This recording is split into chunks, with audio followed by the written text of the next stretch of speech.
భాగస్వామ్యంతో future university అందిస్తున్న ఈ అద్భుత కోర్స్ కేవలం 180 మందికి మాత్రమే లభించే అరుదైన అవకాశం. Welcome to iDream media. So జనరల్గా యూరిక్ యాసిడ్ గురించి చెప్తూ ఉంటారు. యూరిక్ యాసిడ్ అనేది ఎందుకు పెరుగుతుంది, అసలు లెవెల్స్ ఎలా ఉండాలి? సో చాలామందికి డైట్ చెప్పినా నాన్ వెజ్ తీసుకోకపోయినా లెవెల్స్ అనేవి కంట్రోల్ అవ్వట్లేదు అని చెప్తున్నారు. ఎందుకు పూర్తి వివరాలు తెలుసుకుందాం. మనతో పాటు ప్రముఖ internal medicine specialist doctor Rajesh Ukkala ఉన్నారు. డాక్టర్ గారు నమస్తే. నమస్తే. యూరిక్ యాసిడ్ ఇది పెరిగితే అసలు ఏమవుతుంది శరీరంలో? సో నేను ఎప్పుడు చెప్తున్నట్టే లైఫ్ స్టైల్ డిజీజెస్ అని చెప్తూ ఉంటాను. వీటిలో ఒక పార్ట్ యూరిక్ యాసిడ్ది. ఇవన్నీ కూడా బాడీలో జీవక్రియలకు సంబంధించిన థింగ్స్. అయితే యూరిక్ యాసిడ్ అనేది ఒక మెటబోలైట్, ఒక బై ప్రోడక్ట్, యూజువలీ ప్రోటీన్కి సంబంధించి వచ్చే ప్రోడక్ట్ ఇది. సో అందరి హెల్దీ పీపుల్లో యూరిక్ యాసిడ్ ప్రొడ్యూస్ అవుద్ది, బాడీలోంచి వెళ్ళిపోతూ ఉంటుంది. అయితే ఎవరైతే సరిగ్గా వాటర్ తాగరో, ఎవరికైతే కిడ్నీ ఫంక్షన్ అబ్నార్మాలిటీస్ ఉంటాయో, ఎవరికైతే ట్రైగ్లిజరైడ్ లెవెల్స్ ఎక్కువ ఉంటాయో, ఎవరికైతే మాంసాహారం ఎక్కువ తీసుకునే అలవాటు ఉంటుందో వీళ్ళల్లో యూరిక్ యాసిడ్ ఎక్కువగా వచ్చేదానికి ఆస్కారం ఉంది. సో జనరల్ ప్రిన్సిపల్ ఒకటి కిడ్నీ ఫంక్షన్, రెండు వాటర్ ఇంటేక్. వీటితో చాలా ముడిపడి ఉంటుంది యూరిక్ యాసిడ్. దీన్ని తరచుగా మేము గౌట్ అని పిలుస్తుంటాం. ఈ గౌట్ అంటే ఏంటంటే పెయిన్ఫుల్ జాయింట్, యూజువలీ కాలి బొటన వేలు దగ్గర కామన్గా ప్రజెంట్ అవుతూ ఉంటుంది. అది ఒక్కటే ప్రజెంట్ అవ్వాలని రూల్ లేదు. బాడీలో ఏ జాయింట్లో అయినా, ఏ కండరంలో అయినా నొప్పులుగా ప్రజెంట్ అవ్వడం కామన్. దీన్నే గౌటీ ఆర్థరైటిస్ అంటాం. అలా కాకుండా ఈ యూరిక్ యాసిడ్ మూలాన యూరిక్ యాసిడ్ స్టోన్స్ అవి కిడ్నీల్లో ఫామ్ అయ్యేదానికి కూడా ఆస్కారం ఉంది. యూరిక్ యాసిడ్ అధికంగా ఉన్నప్పుడు శరీరంలో యూజువలీ ఎనర్జీ లెవెల్స్ తగ్గిపోతాయి. అలాగే బాడీ పెయిన్స్ ఎక్కువగా ఉంటాయి. ఫ్రీక్వెన్సీ ఆఫ్ యూరినేషన్ పెరిగే విధంగా ఉంటుంది. తర్వాత నడుము భాగంలో నొప్పులు ఎక్కువగా కనిపిస్తాయి, జాయింట్ వాపులు కనిపిస్తాయి. ఇలా వివిధ రకాలుగా యూరిక్ యాసిడ్ అనేది ప్రెసెంట్ అవుద్ది.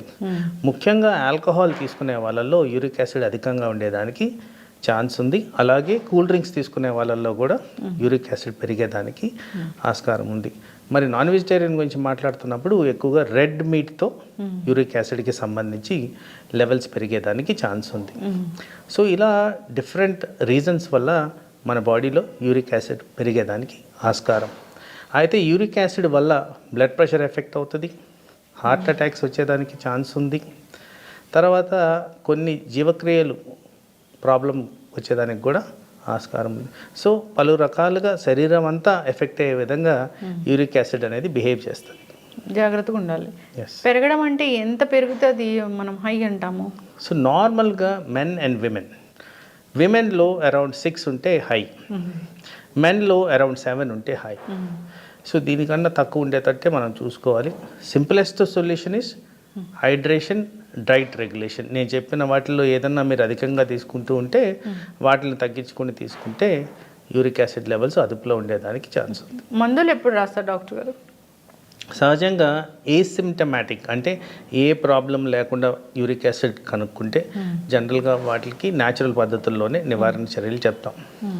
ప్రాబ్లమ్స్ గౌట్ వచ్చింది, స్టోన్స్ వచ్చాయి, ఇంకేదన్నా ప్రజెంటేషన్ నేను చెప్పిన దాంట్లో వచ్చినప్పుడు డెఫినెట్గా మెడిసిన్ ద్వారానే దాన్ని తగ్గించడం అనేది జరుగుద్ది.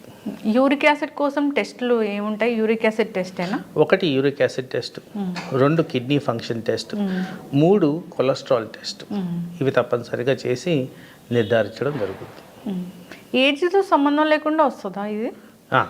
ప్యూర్లీ మెటబాలిక్ అంటే డైట్కి సంబంధించింది కాబట్టి సో ఏజ్తో సంబంధం లేకుండానే ఇది ప్రజెంట్ అయ్యేదానికి chance.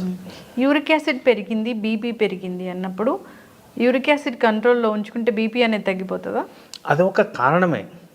So purely uric acid వల్లే బ్లడ్ ప్రెషర్ అని కాదు, వేరే కారణాల వల్ల బ్లడ్ ప్రెషర్ వస్తుంది. కాబట్టి యూరిక్ యాసిడ్ని అదుపులో ఉంచుకోవడం ఒక బ్లడ్ ప్రెషర్ పేషెంట్కి చాలా ఇంపార్టెంట్. ఓకే డాక్టర్ గారు, చాలామంది మేము నాన్ వెజ్ తినడం మానేసాము అయినా కానీ యూరిక్ యాసిడ్ పెరిగిందని మీ వీడియోలోనే కామెంట్ రాశారు. అది ఏంటి అసలు? సో నాన్ వెజిటేరియన్ ఒక్కటి తినడం మానేస్తే మిగతావి ఏమున్నాయి? మిగతావి ఏంటంటే వాటర్ కంటెంట్ చాలా మటుకు నా ఉద్దేశంలో నెగ్లెక్టెడ్. నేను చాలా క్లినికల్ ప్రాక్టీస్లో గమనించేది కూడా అదే. కనీసం 3 to 4 లీటర్స్ వాటర్ మనం తీసుకోవాలి. మరి అది ప్రాపర్గా తీసుకుంటున్నారా నెంబర్ 1. రెండోది కొలెస్ట్రాల్ శాతం ఎలా ఉంది, పర్టికులర్గా ట్రైగ్లిజరైడ్స్కి యూరిక్ యాసిడ్కి కనెక్షన్ ఉంది. మరి ఆ లెవెల్స్ కరెక్ట్గా ఉన్నాయా, మీ కిడ్నీ ఫంక్షన్ నార్మల్గా ఉందా, మరి ఇవన్నీ కూడా మీరు నిర్ధారించుకోవాల్సిన అవసరం అయితే ఉంటుంది. అసలు యూరిక్ యాసిడ్ పెరిగింది అన్నప్పుడు వీళ్ళకి యూరిక్ యాసిడ్ పెరిగింది అనే ఒక లక్షణము అంటే బాడీ పెయిన్స్ ఇవేనా, లేకపోతే ఇంకా స్వెల్లింగ్ ఏమైనా కనిపిస్తాయా లక్షణాలు? అంటే జాయింట్ పెయిన్స్ అనేవి చాలా ఫ్రీక్వెంట్గా జాయింట్ పెయిన్స్ ఈ యూరిక్ యాసిడ్కి సంబంధించి కనిపిస్తాయి. సో లక్షణాలు లేకుండా కూడా యూరిక్ యాసిడ్ పెరిగి కూడా ఉండొచ్చు. సో ప్రతి ఒక్కరిలో యూరిక్ యాసిడ్ పెరిగినందుకు నొప్పులు ఉండాల్సిన అవసరం అయితే లేదు. ఇప్పుడు జనరల్గా కూడా బోన్ డెన్సిటీ కోసము, స్ట్రెంగ్తన్ కోసము కాల్షియం టాబ్లెట్స్ రాస్తారు, సప్లిమెంట్స్. వాటి వల్ల కూడా యూరిక్ యాసిడ్ పెరుగుతుందా? నో, వీటికి సంబంధం లేదండి. బోన్ డెన్సిటీ పెరగడానికి కాల్షియంకి దీనికి అసలు పొత్తే లేదండి. సో ఒకవేళ ఈ యూరిక్ యాసిడ్ పెరిగింది అన్నప్పుడు స్టోన్ ఫార్మేషన్ అనేది ఉంటుంది, అదొక సిమ్టమ్ లాగా ఉంటుంది. వాళ్ళకి ఇతరత్ర కారణాల వల్ల ఏదైనా ఈ సప్లిమెంట్స్ రాసినప్పుడు తీసుకోవాలా తీసుకోకూడదా? సప్లిమెంట్స్ అనేవి కంపల్సరీ తీసుకోవాల్సిన అవసరం లేదు. ఎందుకంటే ఈ మధ్య కాలంలో అట్లీస్ట్ మేము ప్రాక్టీస్ చేసేది అసెస్మెంట్ చేసిన తర్వాత లెవెల్స్ తక్కువగా ఉంటే సప్లిమెంట్స్ అనేది ఇస్తాం. సో అదేవిధంగా ఆ సప్లిమెంట్స్లో వాటర్ కూడా ఒక సప్లిమెంట్ కింద కన్సిడర్ చేయాలి.